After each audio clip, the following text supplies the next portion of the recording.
बहू और बुलेट। घर के बाहर फट फट फट की जोर से आवाज हुई। सीमा को लगा कि पटाखे फूट रहे हैं। वो डर के मारे घर से बाहर निकली। देखा तो सामने योगेश यानी कि पतिदेव एक बुलेट बाइक पर बैठे हैं। अरे डर गई क्या? बाइक लेकर आया हूँ तुम्हें घुमाने के लिए। सच में? मुझे लगा पटाखे फूट रहे हैं। अरे पटाखे भी फूटेंगे और मिठाई भी बटेगी। माँ को तो बुलाओ। माँ भी बाहर आ जाती है। अरे योगेश बेटा, इतनी जल्दी आ गया? और ये गाड़ी किसकी है? साहब की है? हाँ माँ, तुम्हारा बेटा साहब से कम है क्या? मेरी ही है। अरे बेटा, इतनी बड़ी गाड़ी ले ली, इससे तो तू घोड़ा ही ले लेता। महंगी पड़ी होगी ना? माँ महंगी सस्ती छोड़ो और मिठाई लाया हूँ, गांव में बंटवा दो। अरे बंटवा क्यों दो? पीछे बैठो, गांव में बांट कर आते हैं। सब खुश थे।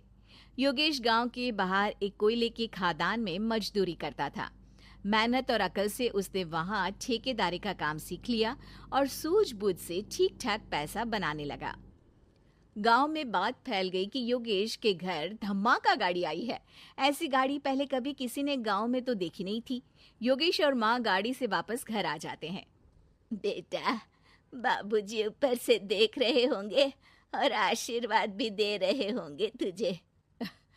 वो होते तो उनको भी घुमाता माँ। पूरे गांव में नाच नाच के मिठाई बांटने जाते। जैसे मैंने नाच नाच के बांटी थी जब वो अपने लिए एक साइकिल लेकर आए थे। बस बस, बाबूजी दो बात भी सुनाते कि फटफट वाली फटपटी ले आया।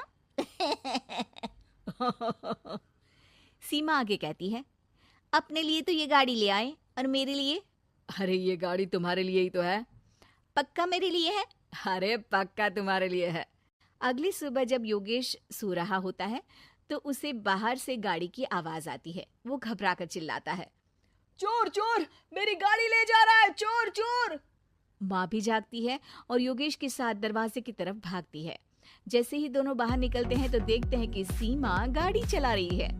अरे बहू, नाक कटवाओगी क्या? ये क्या कर रही हो? अरे गिर जाओगी, ये क्या कर रही हो तुम? सीमा गाड़ी को रोक कर कहती है, सारे गांव में घुमा लाई, कहीं नहीं गिरी। क्या? सारे गांव में घुमा लाई? अरे लोग क्या कहेंगे बहू? सोचा क्या एक बार? यही कहेंगे कि कितनी अच्छी गाड़ी है। अरे तुम्हारे बारे में। हाँ, कहेंगे ना कि देखो कितनी अच्छी गाड़ी पर बैठी है। बहू गाड़ी रखकर योगेश और सासू माँ के पास जाती है।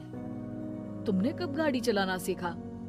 हमारे बाबूजी के पास पुरानी स्कूटर थी, सीख ली। फिर स्कूल में एक मास्टर जी भी ऐसी ही गाड़ी लेकर आते थे, उन्होंने सिखा दी। हाँ, स्कूल के मास्टर आजकल यही सब तो सिखा रहे हैं।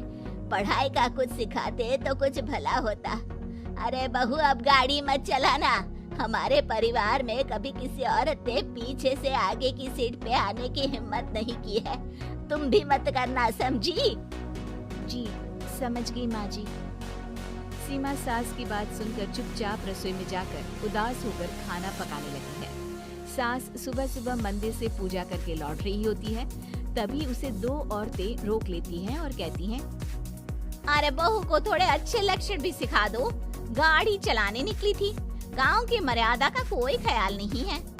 वही तो। अरे पैसे आने लगे हैं तो क्या मतलब कि किसी रीति रिवाज को नहीं मानोगे? अरे समाज में रहना है तो समाज के ढंग से ही रहना पड़ता है। अरे लाज भी नहीं आई बहू को? चूल्हे चौके से निकलकर सीधे गाड़ी लेकर चौराहे चबूतरे नाप लिए, फट फट फट करते हुए। अरे कुछ कह देना उसे। अरे ये क्या कहेगी? बूढ़ी सास है, इनकी थोड़ी ना चलती होगी घर में। हाँ, बहू की ही चलती होगी, मर्जी भी और गाड़ी भी। सास सब सुनकर घर आती है और बहू को चिल्ला के बुलाती है, अरे नाक कटवा दी सबके सामने गाड़ी चलाकर। औरत जात गाड़ी नहीं चलाती।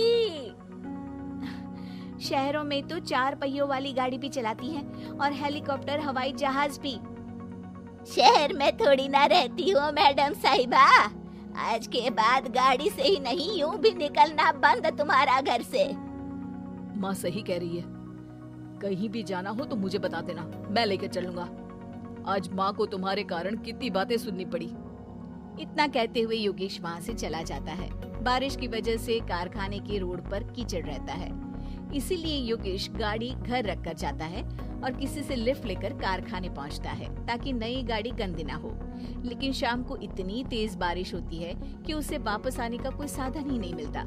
बारिश बढ़ती जाती है, रात के 11 बज जाते हैं। रास्ते में एक नदी का ब्रिज है, अगर उस पर पानी आ गया तो योगेश कारखाने में ही फंस जाएगा। पूरी रात भूखे प्यासे बितानी पड़ेगी। घना अंधेरा, बिजली की कड़कड़ाहट और तेज बारिश। राजेश डर भी रहा था, ठंड से कांप भी रहा था। तभी उसे रोड से आती हुई एक रोशनी दिखती है। वो देखता है कि उसके सामने एक बाइक आकर खड़ी हुई है। वो ऊपर वाले को धन्यवाद देकर उस बाइक वाले आदमी की तरफ बढ़ता है, पर पास जाकर देखता है तो भौचक्का रह जाता है।